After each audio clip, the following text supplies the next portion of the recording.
I take a late lunch at La Coco over a plate of poached halibut that tastes aggressively of nothing. I simply observe the room. There's an architecture shift occurring in the human form. Plumped lips with hyaluronic acid, just a fraction of a millimeter past biological necessity. Breasts augmented to defy gravity rather than gracefully succumb to it, and hips that flare out with an abruptness that ignores the structural limits of the femur. It is an epidemic of modification. I don't despise them for it. The stain requires an emotional investment I am not prepared to make. They are simply adapting to a market that rewards exaggeration. To simply be blunt, they are optimizing their assets. And yet, I am still fascinated by the discrepancy between what is real and what is injected. The human body is bound by the golden ratio of 1 by 1.618. It is a mathematical equation of balance, and when harvested lipids are introduced into this to create an exaggerated silhouette, it disrupts the math. And I find disrupted math to be distracting. Bethany arrives at 8:34, 4 minutes late. Not an apology level offense, but still notable. Her shoes are Louboutin. Correct choice. Confidence is often outsourced by branding. She smiles when she sees me. Most people do. Smiling is the body's attempt to disarm evaluation. She sits. Her perfume arrives before her voice. Amber, synthetic vanilla, something citrus designed to imply youth, manufactured warmth. Sorry I'm late, she says, but we both know she isn't. She's exactly the kind of late she intended to be. Forgiveness is easier when you're collecting information. She talks first. People almost always do. They narrate themselves in an attempt to guide perceptions. Bethany speaks about Pilates, travel, and a dermatologist who changed her life. I listen carefully. Language reveals architecture. Some people build themselves, and others renovate. There's a clear difference. She laughs at something I say. The laugh is practice, not artificial, but rehearsed. Rehearsal is common in people who believe appearance is a performance. Halfway through the dinner, she asks, "So what exactly do you invest in?" It's a reasonable question.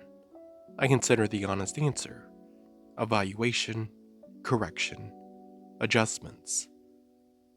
Instead, I say, emerging markets.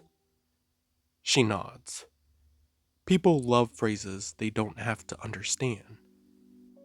The waiter brings wine as she checks her reflection in the glass behind me. Subtle, but not subtle enough. Vanity isn't unattractive. In fact, in moderation, it's functional. The check arrives. I place the heavy metal card on the leather tray. Seamless. Frictionless. Bethany watches the transaction. Wealth is a gravitational pull. I have an early morning, she says, finishing her wine. It's a standard defensive maneuver, a test to see if I will pursue. My car is waiting, I tell her. We're going to my apartment. I don't phrase this as a question. Questions introduce the possibility of a negative variable. She smiles. The defense drops. We arrive at my building. The elevator ride is silent. Inside my apartment, the climate system hums. I pour her a glass of distilled water. She touches the raw silk of my sofa, and then she touches me. The physical evaluation begins. Intimacy for most people is a frantic emotional exchange. For me, however, it is a structural audit. Skin should have a natural elasticity, a kinetic response to pressure. As we move to the bedroom, I position her facing the floor to the ceiling window. New York bleeds light into the room, illuminating the exact curvature of her silhouette. The visual assessment from a posterior angle is mandatory. It is where the structural integrity of a BBL is truly tested against the laws of physics. I place my hands on her hips.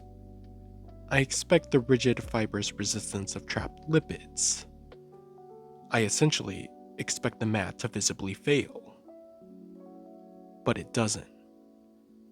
As we engage, the kinetic energy transfers with a terrifying fluidity. The mass responds to gravity and the impact with a natural hypnotic oscillation. There's no dead zone. The tissue mimics the exact density and bounce of an organic developed gluteal maximus. It moves seamlessly with the rest of her body, completely integrating into her natural rhythm. My heart rate accelerates. I know the projection of her shape is a lie. I know it's simply a result of a blunt-tipped cannula in a medical centrifuge. Not genetic, not Pilates. It is a manufactured divide. But the illusion is so flawlessly executed that my primitive nervous system completely overrides my intellect. My biology is responding violently to a counterfeit stimulus. My body doesn't care that she is a forged document. It only cares that the forgery is a masterpiece. In this moment, I despise the architect who engineered this deception and outsmarted millions of years of human evolution. But God help me, I am thoroughly enjoying this fraud.